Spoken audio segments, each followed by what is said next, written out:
Ladies and gentlemen, please come on in. Please come on in and sit down for the final session of today. I know it's been a very long day, so we'd like to get this started as soon as possible, and that way everybody can leave on time for the things they want to go and do after this session. And please do feel free to pull up to the front here. A lot of people have drifted away here, so we have lots of free seats. So do feel that if you want to come a little bit closer, you can come a little bit closer. We'd love to have you right up here at the front. So let me just tell you a little bit about me. I'm Jeff Cutmore. I'm a financial journalist, and I am bookending the day. This has been a very long day, and as I look around the room, I can see some weary faces. You've had a lot to talk about and a lot to deal with today, but I need to know that you're on my side for this final panel. I need some esprit de corps. So what I'm going to say is good evening, everybody, and I just want you to say, good evening, Jeff, back to me, okay? And that maybe we'll get some smiles on faces and we'll get some energy back in the room, because I feel it's fading a little. Okay, so good evening, everybody. That's wonderful. Thank you very much. It's something else I'd like to do as well, which maybe we missed the opportunity to do this morning, or perhaps to do yesterday. This is called building bridges, not burning bridges. No other kinds of bridges. We're building bridges. So just do something for me, will you? Introduce yourself to your neighbor. You don't even have to tell them your name. You just have to say hello. You know, how are you? You know, I'm not expecting a marriage proposal, but possibly a dinner date. You might get a dinner date, you never know. So good, thank you very much indeed for that. Okay, that's fine, I think you've taken enough time. Let's not get carried away. So back to me. So let me just say something else. Okay, you've met your neighbor now. Let's move on. So let me just say something else here. I just want to offer up an apology. There were meant to be more X chromosomes on the stage. You're going to have a panel effectively over the next hour with 5 men. And I understand that that's not great in terms of balance.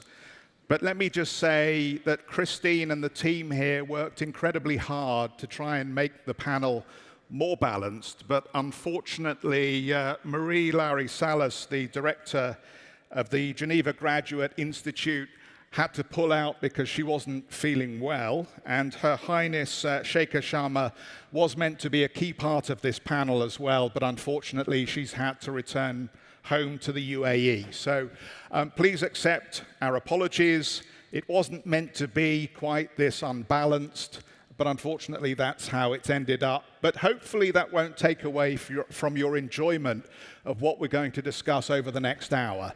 Now, let's crack on with this. Patrick Odier, I see you here in the front row. Why don't you come up on stage for a moment and just join me?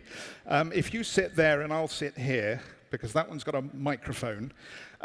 Let's just take stock. We've had 2 days of fairly intensive conversation, and I've been here and I've been in a lot of the panels, and it's been very earnest, it's been very worthy, and I think people are making some progress, and some really interesting ideas are coming up. You've done 4 of these now. How are you finding this one? How is it different from last year? What has changed? Well, Jeff, first and foremost, I think the atmosphere of the discussions and the quality of the discussions that we've had until here proves that there's a need for moments such as the ones that building bridges do bring about. That is, there's needs for exchanging experiences, trying to address solutions among each other, avoid the silo discussions. And I think what we've seen yesterday and the interactivity of the dialogues was exceptional to me, and a very big progress versus what we've done in the previous years. The second, if I may quickly respond to this first question, the second aspect is that I allowed myself to tell what I think is the truth yesterday at the outset, saying, look, we have the facts, we have the competencies, we have the framework, actually. We do have the resources, but we're not getting there fast enough. So we need to move towards a different discussion, a discussion on transition, and when it comes to capital, as you will hear a bit later in the discussion, on how to finance this transition. And I think in this respect, many of the discussion, including the action days, remember, for those of you who haven't yet really fully grasped the program, we have action days every day, including the action, they are oriented towards implementation. And final comment, we are about building bridges. We heard this morning the launching of the European framework of the TNFD. This is a bridge that is in the building, actually being quasi-built, but that succeeds other bridges that also now have been built, such as, for instance, the TCFD itself framework. And the TCFD is an interesting experience because now it's been taken over by the ISSB that also showed how quickly now, by collaborating between authorities, government, academia, finance, and corporate, we can move. So I'm pretty positive. Patrick, everybody in this room is a good person. Everybody in this room is working towards a cause that they believe in. But yesterday, I couldn't help but feel that the people in the financial community got a little bit of heat. And it seemed to me that the people that are operating in the climate community and in the nature community perhaps see a path ahead working with the financial industry. But I did get a sense that there was a bit of pushback coming from those representing the S in the ESG, those concerned about social inequality.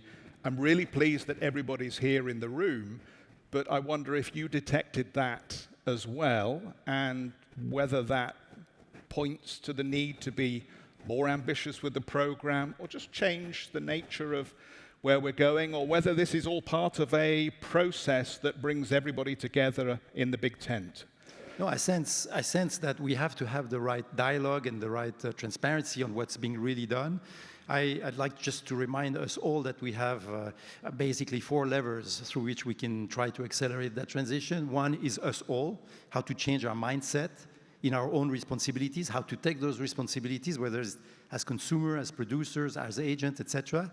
The second is, of course, as politicians and regulators, how to set the frame. The third is the technology, how to make sure the technology that is being here today is correctly used in all aspects of society. And the third is capital, putting the means at the disposal of those of the corporate sectors and those of the part of the societies that have already the projects that are ready to be implemented and just need the resources. We are coming at that moment of the equation, and it's clear that we need to do more, and we need to find what are the obstacles that makes this financing, this unlocking capital so difficult in certain part of society. Patrick, thank you very much. I wish you well with the next 2 days here, and thank you for joining me on stage. Now, we're talking about innovative finance, and we want to get to the root, ultimately, of the kind of models and structures and approaches that are going to be successful when it comes to the climate and to the ESG agenda. We could actually look at other areas where these models have been utilized already and have been successful. And that's why we have Professor José Manuel Barroso with us. I'm sure a familiar face to all of you who've been following the EU and EU politics over the years and politics in certain parts of Europe. Professor, please come up. Professor Barroso now working with Gavi, and he's going to tell us a little bit about how some of these strategies that Gavi have used to source finance for vaccines have been successful and how they could be adapted for what we want to do in this room. Professor. Thank you. Good evening, Jeff. Good evening to all of you, and thank you very much for your kind invitation to present the case of Gavi in terms of financing. First of all, let me thank you all, Building Bridges, these speakers, guests, for the opportunity to speak to you today. Thank you also to all sponsors and to Switzerland for its support in bringing together global players to this international city of Geneva. I've worn many hats in my life, but today I'm speaking to you as chair of the board of Gavi, the Vaccine Alliance, by the way, also an organization based here in Geneva. Gavi is a public-private partnership based on the concept of an alliance, because in our board we have the World Health Organization, the UNICEF, and the World Bank, and other, so public-private partnership, but with the global institution on that matter. And the mission is to vaccinate the world's children against some of the world's deadliest diseases. We have helped countries across the global south immunize a whole generation, over 1 billion children, and prevented more than 17 million future deaths, helping to reduce by half child mortality in 73 lower-income countries. We also play a key role in improving global health security by supporting health systems, as well as funding global stockpiles for Ebola, cholera, meningococcal, and yellow fever vaccines. Our donors and partners are crucial to our work. Sovereign governments, including Switzerland, and also some countries I see represented here by their ambassadors, philanthropists, and the private sector, as well as dedicated partners delivering incredible health services on the ground. But as early as the mid-2000s, we knew that there were limits to what traditional ways of working could unlock. We have had to think creatively to push boundaries and build bridges precisely across sectors, including with the financial sector. That's why in 2006, donors came together to establish a new way of financing development. Through this effort was found IFIM, the International Finance Facility for Immunization. IFIM was based on a simple but very revolutionary idea that private investors and government donors can work together to have a greater, more immediate impact on global health. How does it work? IFIM receives long-term commitments from donor countries, and the World Bank issues bonds in the capital markets backed by these grants. The money raised via these vaccine bonds provides immediate funding for Gavi, catalyzing our work to achieve our goals far earlier than otherwise possible. Through IFIM efforts, we have raised a significant $8.6 billion in a relatively short period of time. So this is not just about solidarity. Of course, the goal is solidarity, it's justice, it's support to the weakest, but it's also offering investors a solid return and help diversify their portfolios, while also ensuring that their funds are making a real difference in the realm of global health. This is impact at scale through bridges we have built across sectors. The COVID-19 pandemic was a surprise for all of us, and we had to adapt very fast with immediate liquidity at even greater scale. Recognizing the urgency, we collaborated with major global institutions such as the European Investment Bank or the US International Development Finance Corporation, which front-loaded capital we would receive from our donors, but providing us with the capital needed immediately to respond earlier in the pandemic. Building on these experiences, we are now developing Gavi's Day Zero financing facility to enable us to provide the fastest response possible to global health emergencies. Creative capital can also be used to influence markets, and we routinely use capital to incentivize manufacturer behavior. Our advanced market commitments, financial commitments upfront for vaccines in our case, have unlocked commercial behaviors aligned with our mission. Concretely, this allowed us to scale the introduction of pneumococcal vaccines faster than any other vaccine when manufacturers invested in their supply capacity and vaccine presentations more suited for lower and middle-income markets. We are now building on this concept with the African Union to build a new AMC, the African Vaccine Manufacturing Accelerator, to help Africa become more self-sufficient in vaccine manufacturing and build resilience to help the continent thrive. Currently, 99% of the vaccines procured in Africa comes from outside the African continent, which makes Africa vulnerable at times of global vaccine shortage, as by the way we have seen during the pandemic. Through the Africa Vaccine Manufacturing Accelerator, Gavi supports the ambitious goal of the African Union to develop, produce, and supply more than 60% of the vaccine doses required on the continent by 2040. By the way, I understand that yesterday's summit emphasized the challenge of encouraging green technology investments in developing nations. While the African Vaccine Manufacturing Accelerator primarily targets health sector investments in these countries, its strategic approach and roadmap might still offer insights for climate-focused investments in such regions. I'm not going now to take your time explaining, of course, the very important links between health and climate change. In fact, that is recognized. In COP28, one of the days is going to be devoted precisely to this issue, how health is impacted, public health is impacted by climate change. Just now I was in a 1 hour and a half meeting with Director General of WHO, precisely seeing what we can do together in terms of the global public health in the fight against climate change. So these are concrete examples of bridges that we are building here. And as we continue our discussions over the coming days and months, we believe this is critical as we prepare for future pandemics and provide our families with new vaccines against diseases like malaria, TB, and others. We are experiencing a renaissance of vaccine technology. By the way, yesterday, the Nobel Prize for Medicine was given to 2 professors, one European, another American, that have been developing, they were pioneers in the development of mRNA technology. So vaccines are very much at the center of the public health response, and we believe that financial markets can help and should help. So my point is very simple at the end of the day. We need more cooperation between these two worlds. Sometimes they are, it was suggested in your question, Jeff, sometimes they are seen as separate, completely separate, but they can have concrete results if they operate in a, let's say, real partnership way. And we believe this is one way in times of very, very big pressure on the national budgets of our countries.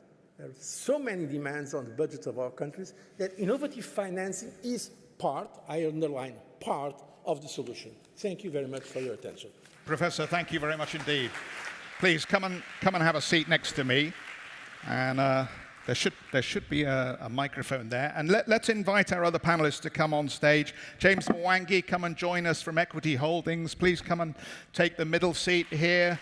And if I can invite up Richard Manley. Richard, please come up and take a seat. Richard Manley is the Chief Sustainability Officer of the Canada Pension Plan Investment Board. And just as you settle yourself in, just a very quick question. I just want to pick up with you here. You talked about the 8.6 billion, I think, raised in capital markets through a bond issuance. How portable is that process to climate, to social, to other parts of the story that we're discussing here? What would be the barriers, do you think? No, I think that's the way forward. Part, let's put frankly, that's part. We need to have public funding from the states. We need many other ways of funding from international organizations, but financial markets can be.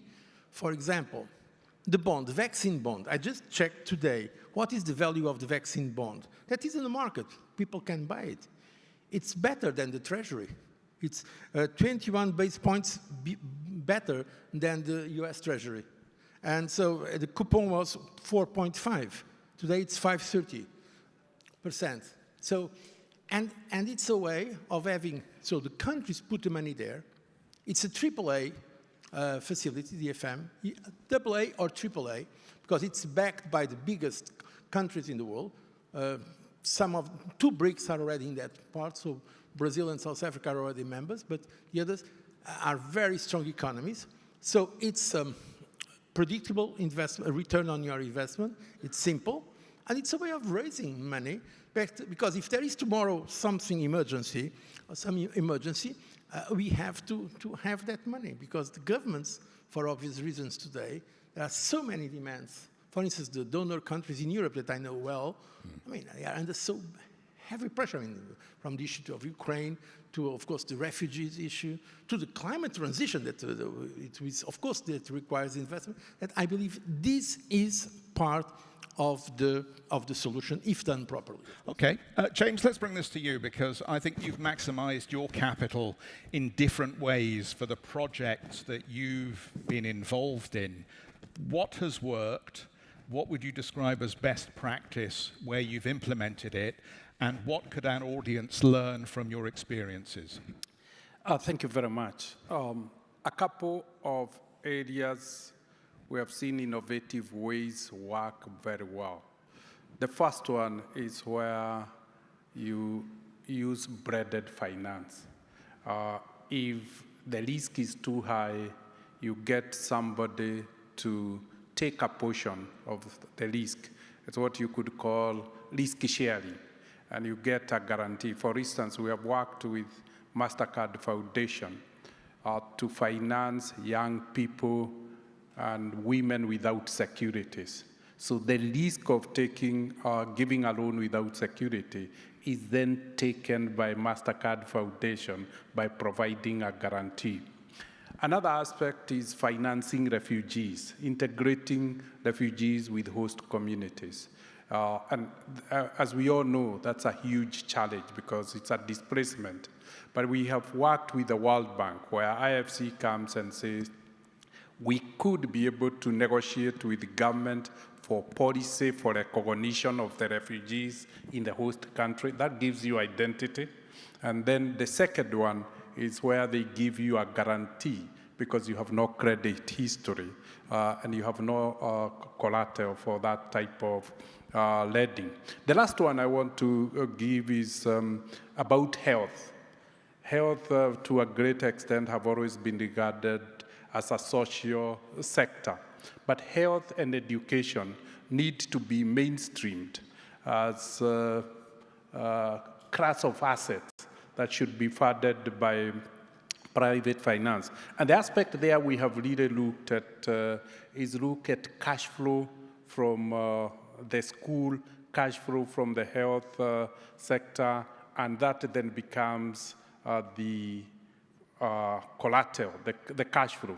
You then support that with insurance policies for both investment in education and investment in health. And that has enabled us to have significant flows. And of course, there is where commercial credit doesn't work, like in scholarships.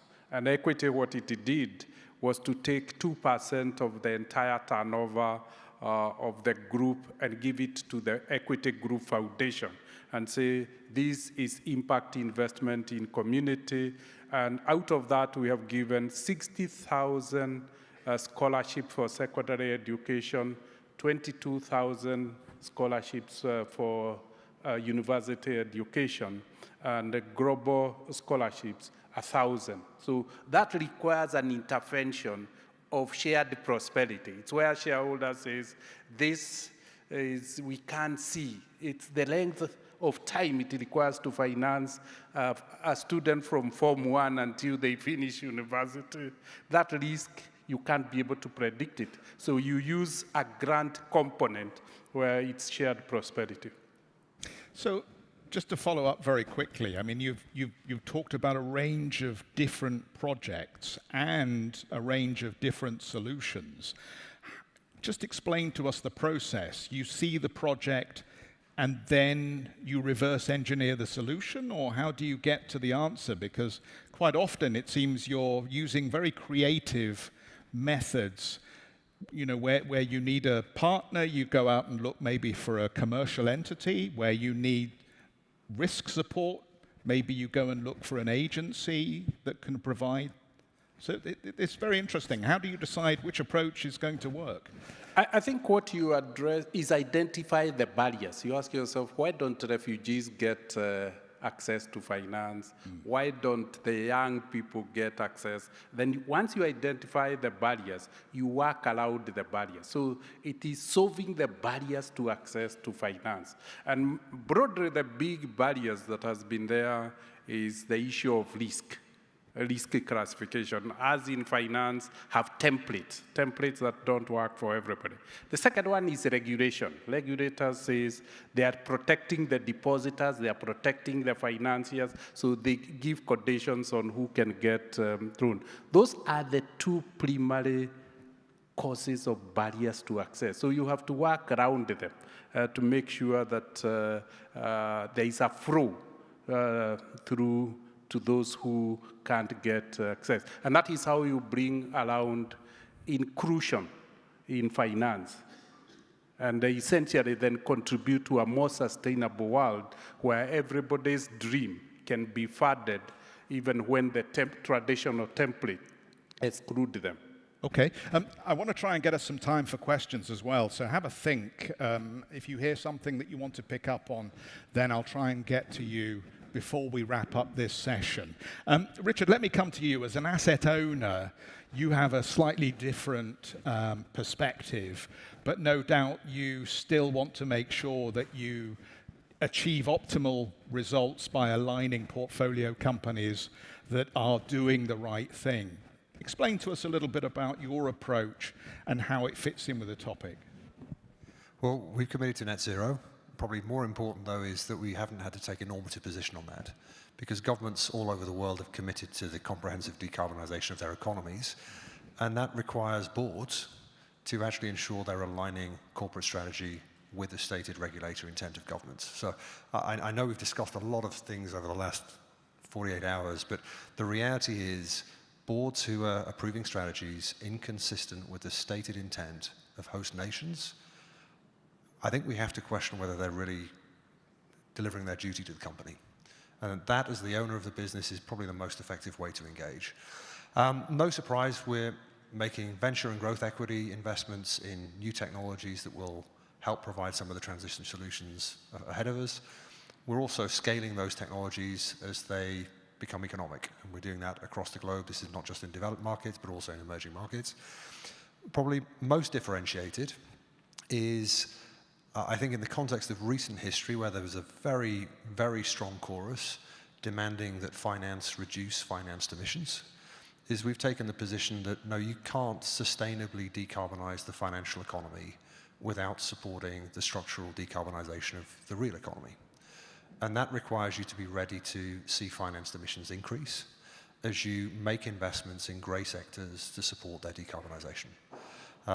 We call it our decarbonisation investment approach. It might be easy to call it grey to green investing, but a few things have happened now. We're starting to see the prices of grey assets move to discount some of the investment that will be required to decarbonise them.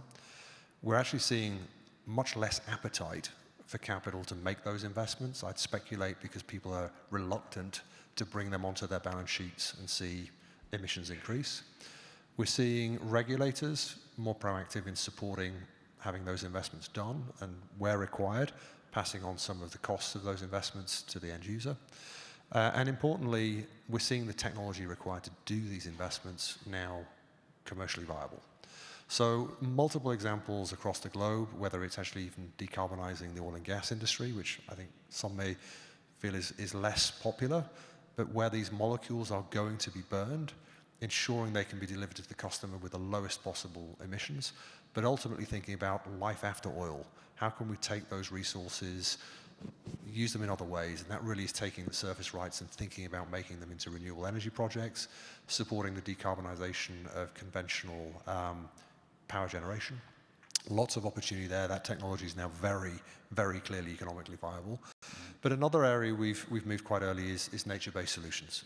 It's very clear that our natural systems not only are integral to long-term human habitation of our planet, but are a very, very valuable resource that we need to protect in terms of the ecosystem services it's providing in terms of carbon capture.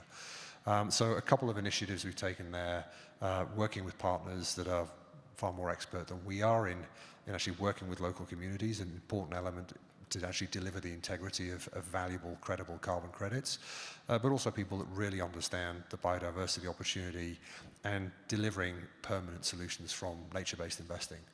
Notably there, we don't actually take those offsets. We believe that it's right to have their integrity tested in the marketplace, But that is an area we continue to do some innovative work.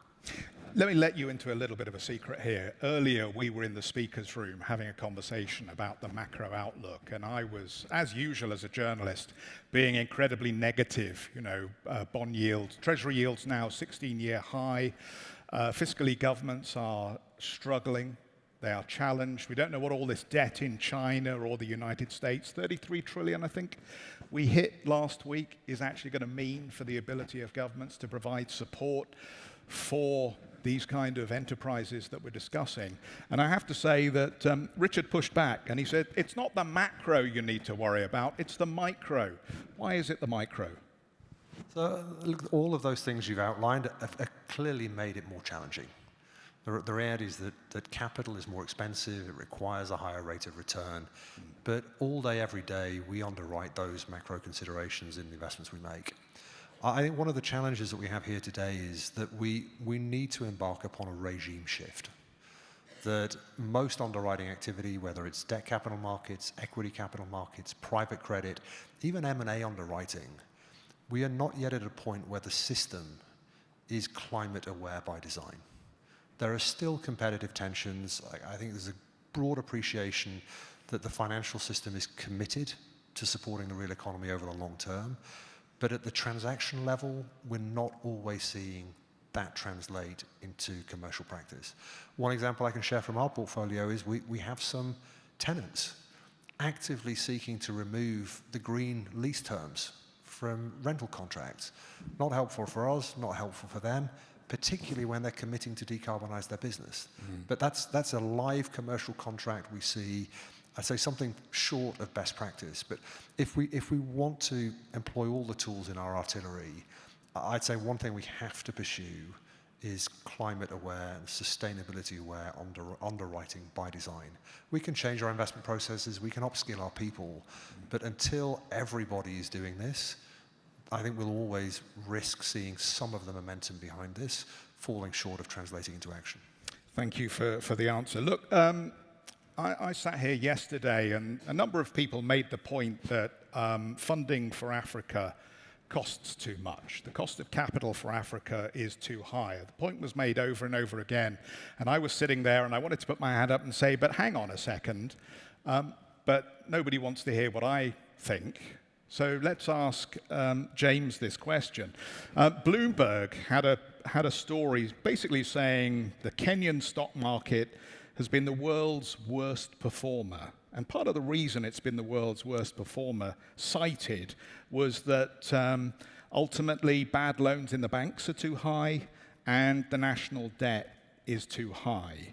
Now let me ask you, because you practice in these markets and you have to find capital, how do we bring down the cost of capital for Kenya and for other countries in Africa that at the moment, perhaps understandably, are paying well above what a sovereign in Europe or a sovereign in the United States would have to pay? Thank you very much. I'm a strong believer in risk-based pricing. So let's first of all agree that's a good basis.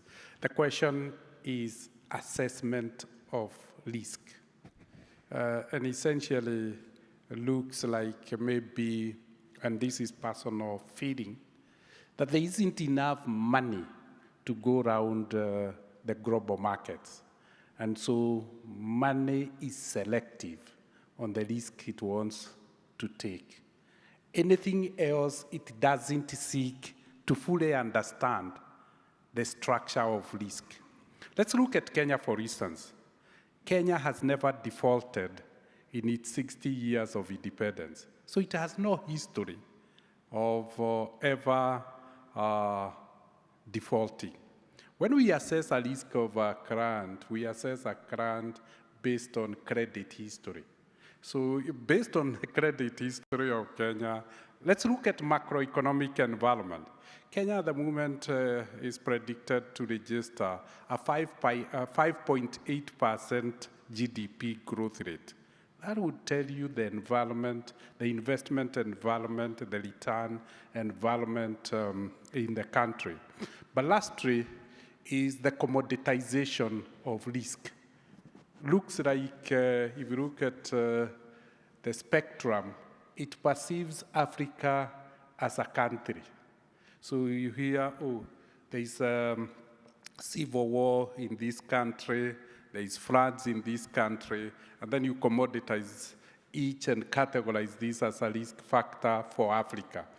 Africa is 54 countries, and that's what the president of Kenya is quoted as saying, the day Senegal had a coup, the pricing of the Kenyan Eurobond went up by 400 basis points.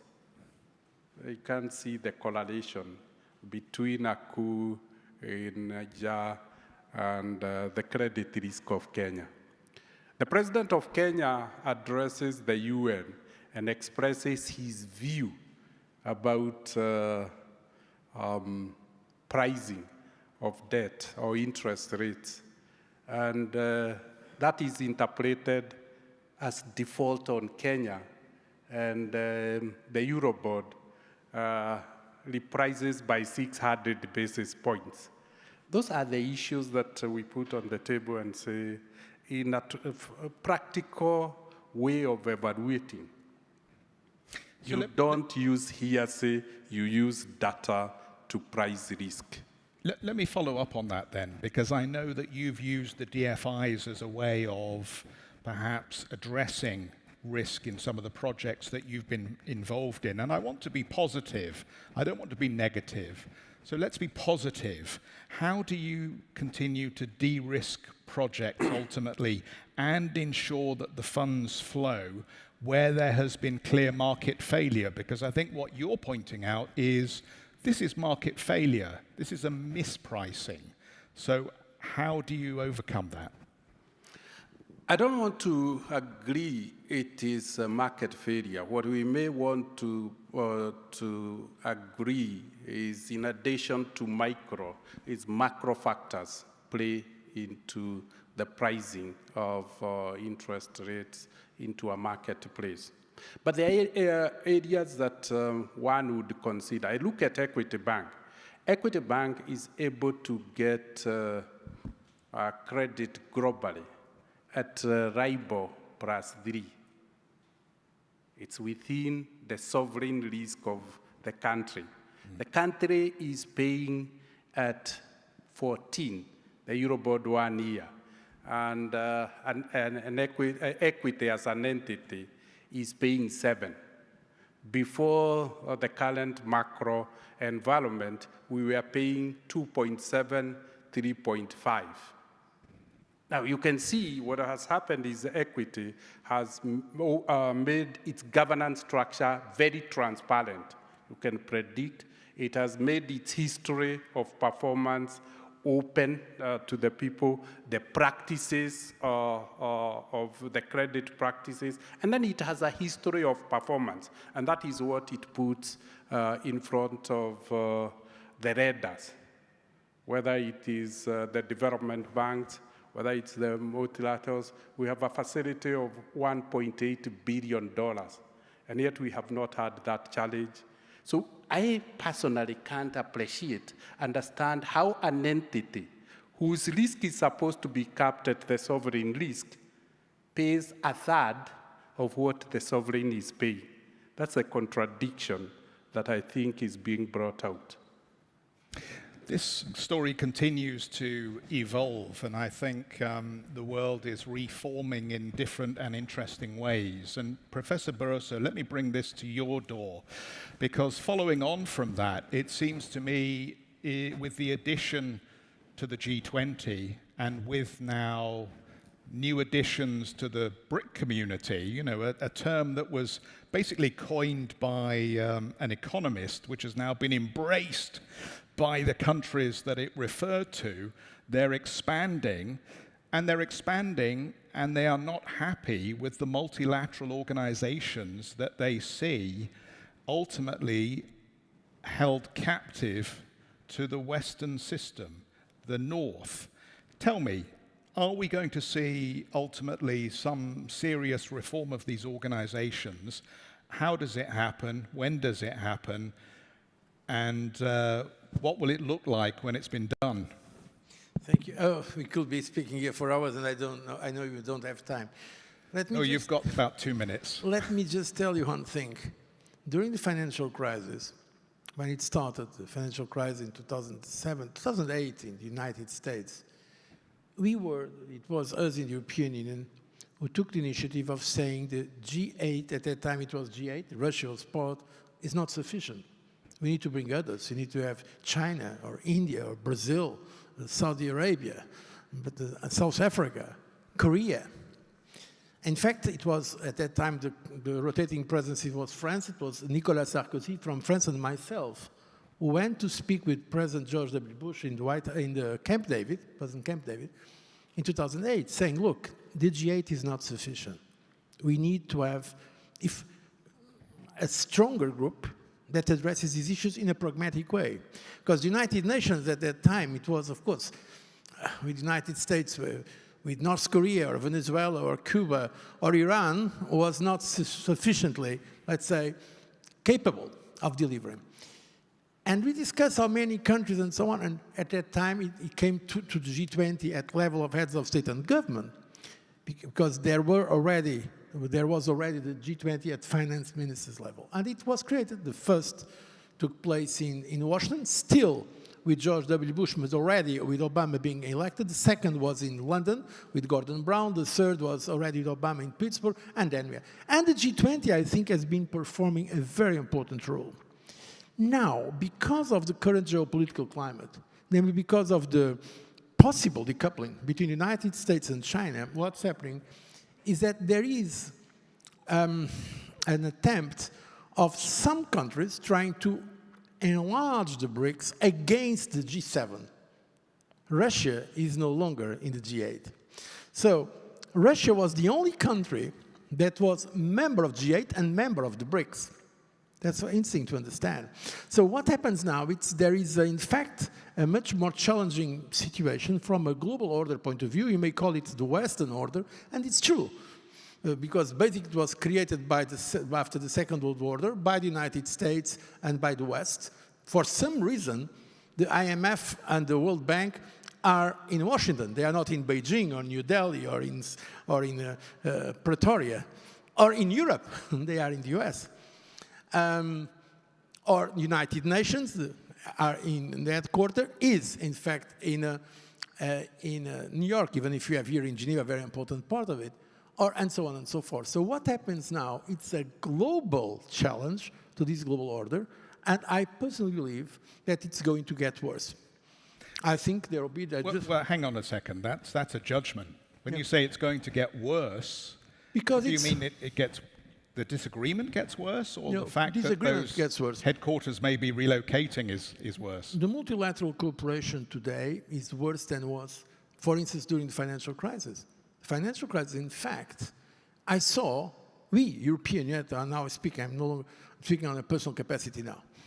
At the European Union, the Chinese were supporting the European Union. They were, by the way, the first to buy bonds of the periphery. While some countries in the developed world were not buying bonds from Greece, Portugal, Ireland, or Spain, or Italy, the Chinese were the first to buy. And that's good business. Yeah, and they made very good business. Right. While today, for the first time, the president of China did not come to a G20 meeting. The president of Russia also cannot come. So the quality of global cooperation today is going down. That's why we have to find ways, practical ways. And for me, the key issue, and you underline it, or at least in your question, is to have global North and global South.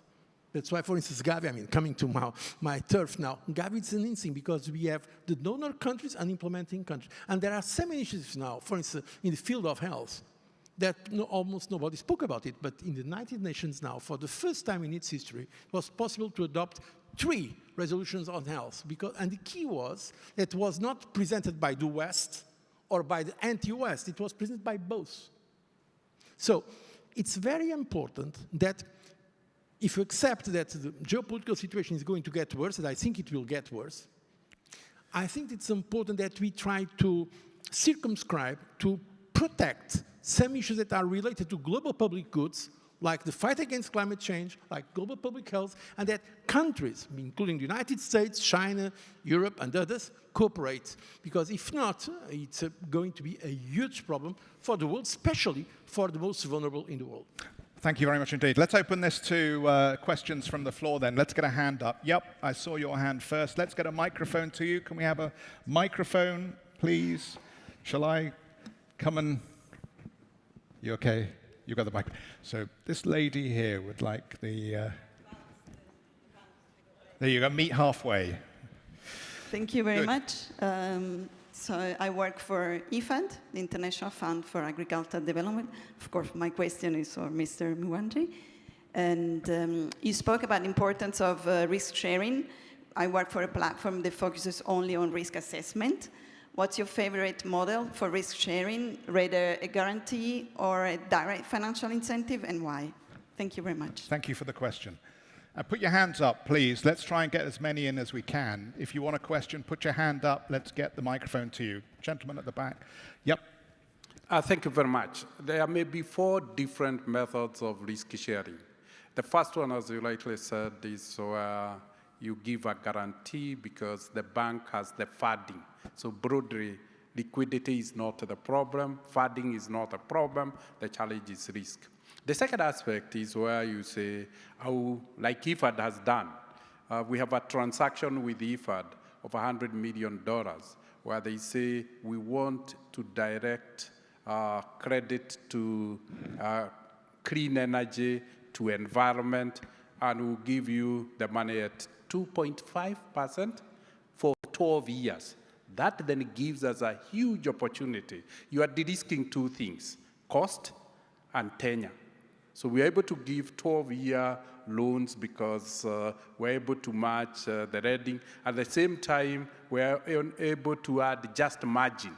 So it becomes really a very good portfolio in terms of affordability and can be directed to a sector that you want to influence. There can also be others where you say, okay, in addition to there is regulation, why don't we give you a grant? And like we have done that a lot with KFW on irrigation schemes. They say these small-scale farmers cannot afford the cost of an irrigation scheme. We'll give you 50% of it in grant, and then the balance will give, you can give them as credit, and that reduces the cost of financing. So it depends on the borrower.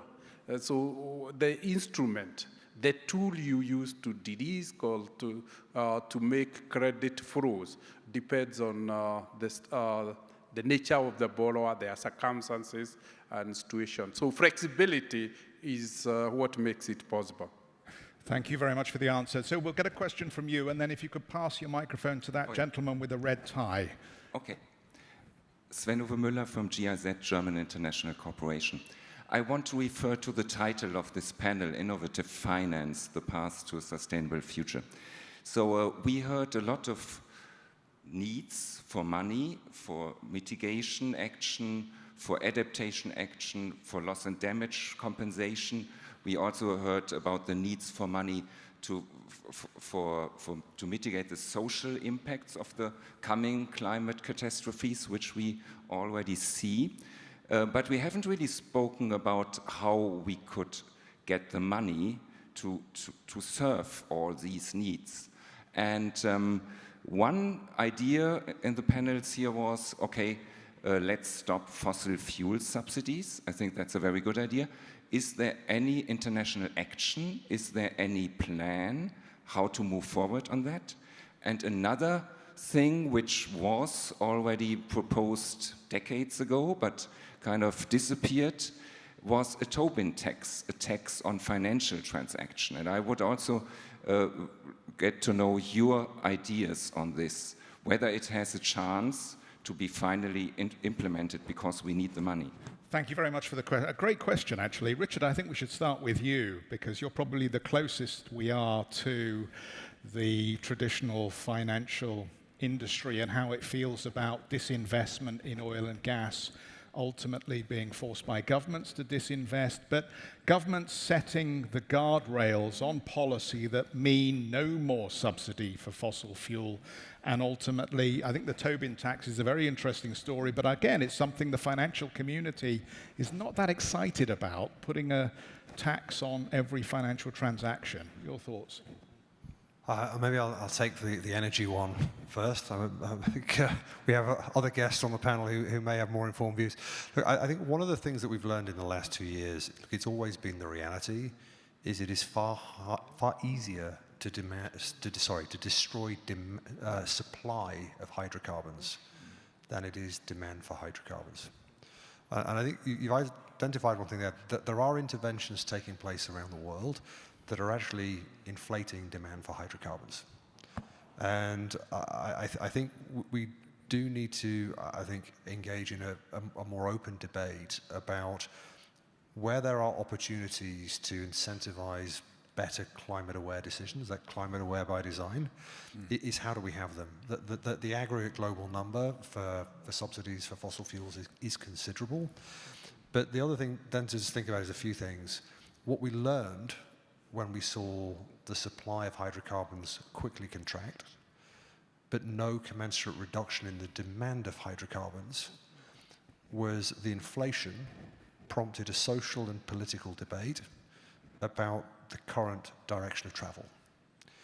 And one thing I think we're all acutely aware of, whether in developed markets or emerging markets, is energy is doubly regressive.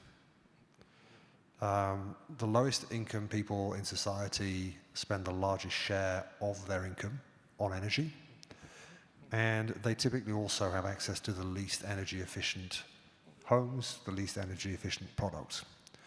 And as we then need to navigate this notion of the just or the sustainable, equitable transition, I think we do need to also understand that the reason some of these subsidies are in place are ensuring that in many markets across the globe, the lowest income households have access to affordable energy.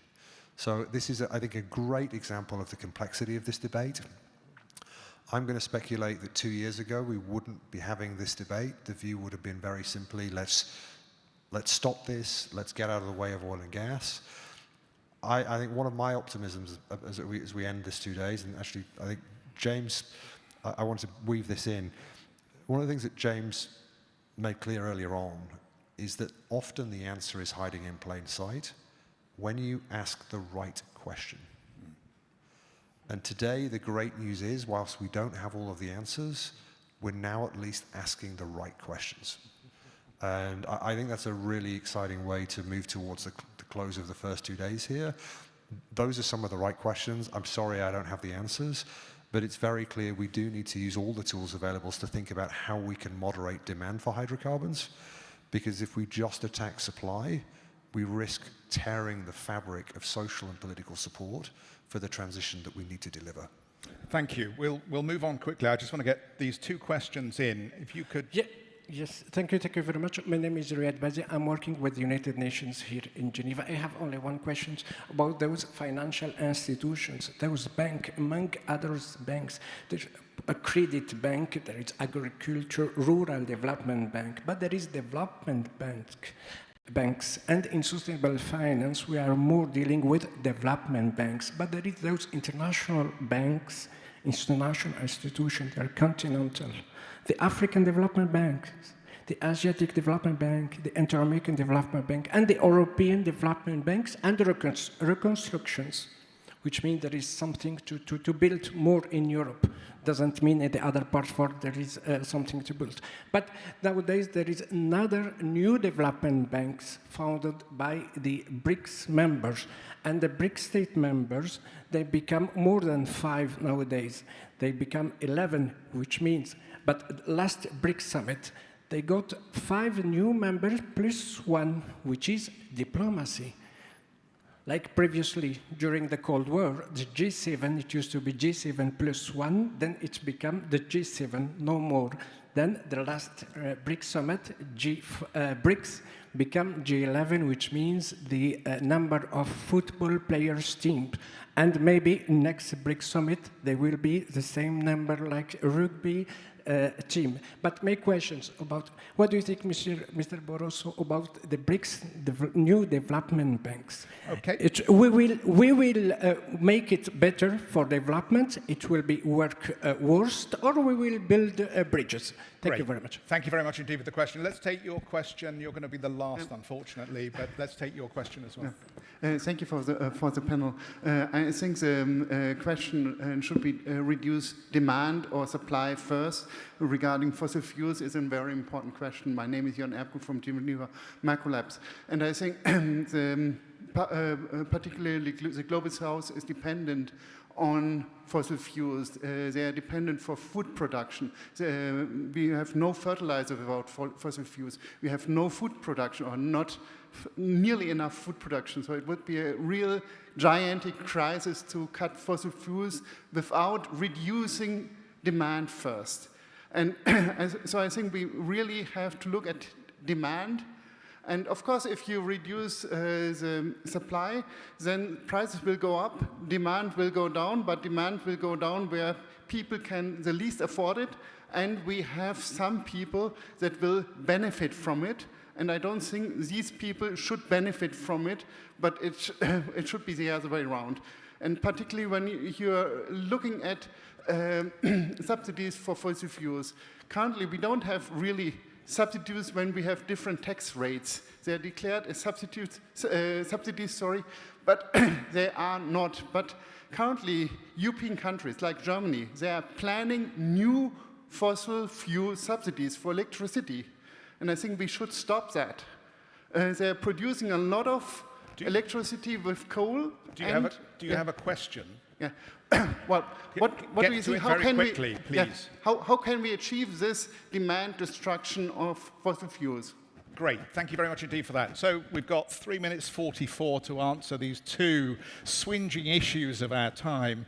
Professor, you've got 1:30 to tell us how you feel about the BRICS Bank. I don't need one. The BRICS Bank, I, of course, welcome all efforts to have development banks, banks for development. But let me just remind you one I think you have not mentioned. It was Asian Infrastructure Development Bank that was created some years ago by China, and in fact, most of the European countries joined it, including the United Kingdom. Okay? The United States were not happy with that.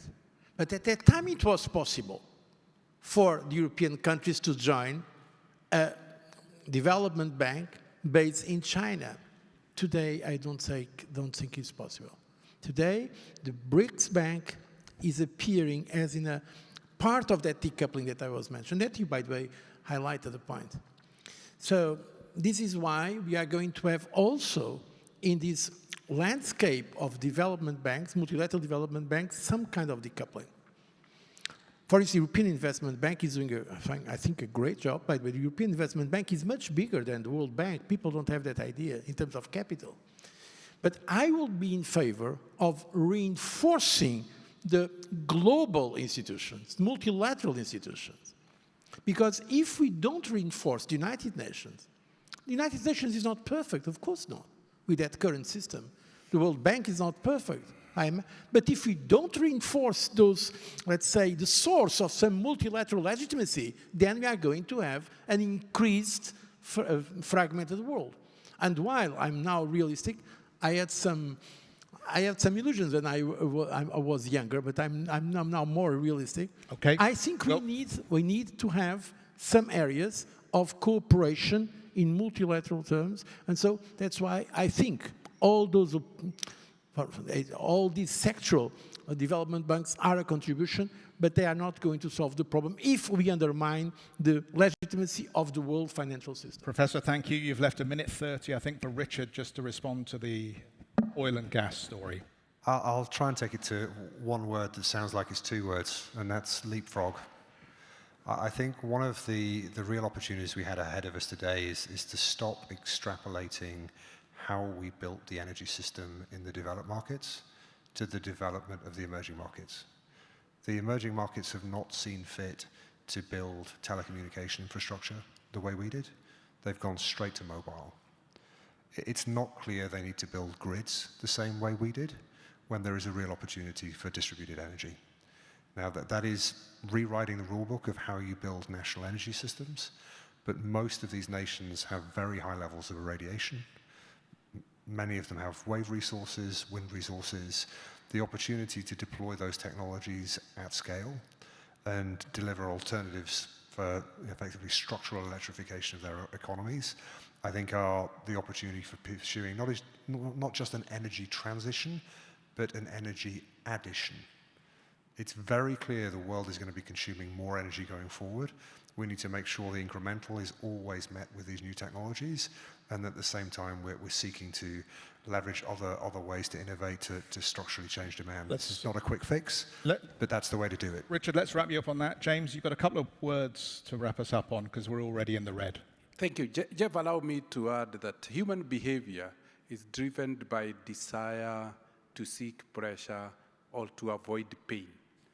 Enterprises are driven by incentives or taxes. We shouldn't underestimate the power of government to transform the landscape using incentives. The private sector will respond appropriately, and using taxes to deter private sector and to move the private sector. All of us should lobby our governments if we want public finance to flow to climate financing, to social investment. It's all about. But remember, it is politicians making decisions, and there is a conflict of voting. Absolutely. So as we wrap up here, Patrick is a hard taskmaster. You've made your dinner date for the evening, hopefully, now, earlier, and you now need to be back here tomorrow at 9 a.m. tomorrow morning. The Scaling Climate Finance panel will include the UN climate change high-level champion for the COP27 for Egypt, Mahmoud Mohaddin. I would suggest you don't miss that. Please put your hands together to thank our panel and have a good evening, everybody.